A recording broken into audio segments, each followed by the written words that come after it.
ख़बर शामिल कयूं था कराची मां। ब्यूरो चीफ मोहम्मद सलीम मेमण की रिपोर्ट मूजिब गडाब टाउन की यूसी 9 शाह मुरीद वार्ड 3 के 200 घरन ते मुश्तमिल अब्दुल गफूर बुरफत ॻोठ हिन टेक्नोलॉजी ऐं तरक्याती दौर में बेहर बुनियादी सहूलतुनि खां महरूम बणियल चूंडियल नुमाइंदनि जी अदम दिलचस्पी सबबि अंग्रेज़नि जे दौर खां बि अॻु जो ॻोठ नज़रअंदाज़ कयो वियो। हिन ॻोठ जा सांसुतली माउ वारो सलूक करण ते ॻोठाणनि एहतिजाजी मुज़ाहिरो कयो।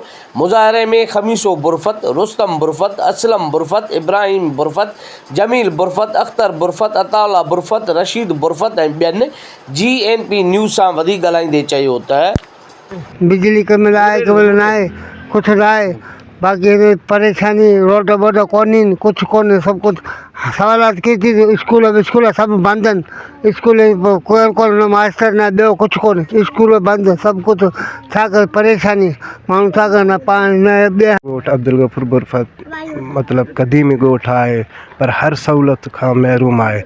तो असां शाहजहान साहब के भी ही खमीसे वारनि चयो 2-3 दफ़ा चयो बहरहाल को भी अमल नथो करे। असां आला अमलदारनि खे अपील करूं था त बराए महिरबानी असांजे ॻोठ खे नज़रअंदाज न कयो वञे, असांखे कुझु सहूलतूं ॾिनियूं वञनि।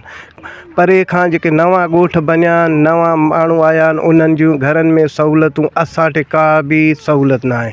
ऐं इन खां अलावा असांजे बिरादरी पासे में ख़ासि कली बिरादरी बि रहे थो, उन्हनि जा बि ॻोठ असां सां गॾु वोट उहे बि कास्ट कंदा आहिनि।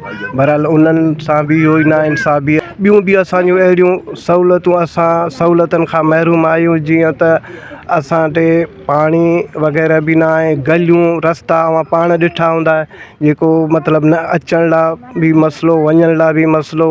इन खां अलावा असांजे ॿारनि जो बि मसइलो पढ़ण जो पाणीअ जो त बराए महिरबानी असांखे सहूलतूं ॾिनियूं वञनि। कुछ भी कम न कयो आहे। कल्ह जा माण्हू आयल नवां ॻोठ ठहे उन्हनि में रोड रस्ता पाणी असां हिते पुराणा ॻोठ जा असांखे ठला ॾटा ॾियनि था त अॼु सुबुह फ़ोन कयूं त फ़ोन ई न खणनि ऐं उन्हनि जे घर वञूं चवनि त साहिबु हिते आहे न काॾे ॿाहिरि निकिरी वियो मीटिंग ते। बस इन्हनि जो इहो ई असां सां लॻल पियल अॼु सुबुह असांखे ठला आसरा ॾियनि था ऐं न असांजी बिजली आहे न को पाणी आहे न को अहिड़ियूं सहूलियतूं आहिनि। हॉस्पिटल बि न आहे जो असांजो अलाह न करे कोई अहिड़ो डिलीवरी खेसि या कुझु अहिड़ो कमु थी वेंदो असां हितां खां भॼंदा आहियूं मेमार या त कराची वेंदा आहियूं शहर में, हिते असांखे कुझु सहूलियत न आहे ॾिनी वई। बराए महिरबानी असां बि हिते जा रिहाइशी आहियूं, असां सां इंसाफ़ कयो वञे। असांजो ही ॻोठ आहे 300 साल पुराणो अंग्रेज़नि दौरनि जो ॻोठ आहे। बहरहाल इन जेको सो असां पीपल्स पार्टी खे सॼो ज़िंदगी वोट ॾिनासीं ऐं असांजो को बि हिते ॻोठ जो कमु पीपल्स पार्टी अॼु तक न कयो आहे।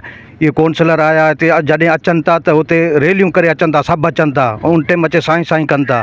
जॾहिं वोट वठी वञनि था पोइ अचनि ई कोन था, वरी 5 साल खां पुठियां पोइ अचनि था वापसी त हाणे असांखे वरी वोट ॾियो। बाबा इहे असांजे ॻोठ छो नज़रअंदाज़ कंदा। घणो करे असांजो ई अब्दुल गफूर बुरफत ॻोठ में को बि इन जो तरक़ियात कमु अॼु तक न थियल आहे। 2-3 चकर मुलाक़ात करे चुको आहियां। मूंखे चई बेफ़िक्र थी मां तुंहिंजा ॻोठ जो कमु कंदोसि, तोखे गली बनाए ॾींदोसि, तूं टेंशन न कर।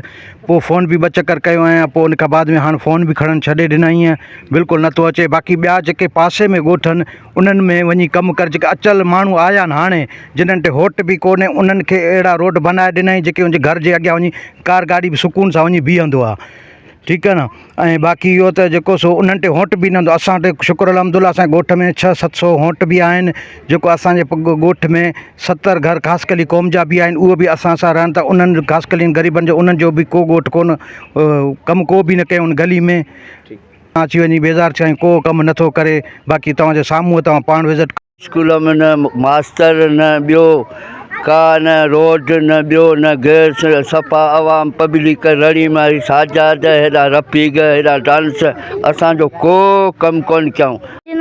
15 ॾींहं अचे ई कोन असां दूर स्कूल पढ़णु वञूं पंधु वञूं हिकिड़ो ॾींहुं अचे कोन हिते न को पाणी आहे न बिजली आहे माण्हू केॾां वञे। स्कूल आहे हिते न को मास्तर आहे न को ॿियो हिकिड़ो ॾींहुं ईंदो आहे 15 ॾींहं न ईंदो आहे। ॾिसो असां हितां वञूं था वॾा पैदल हितां खां गाॾियूं गुज़रनि थियूं, इलाही हालात ख़राबु आहिनि। असांखे इलाही चकर गाॾी इलाही चकर असांखां विया आहिनि, बिल्कुलु पासे खां था वञनि असांखे डपा असांखे हणी वेंदा धक बक।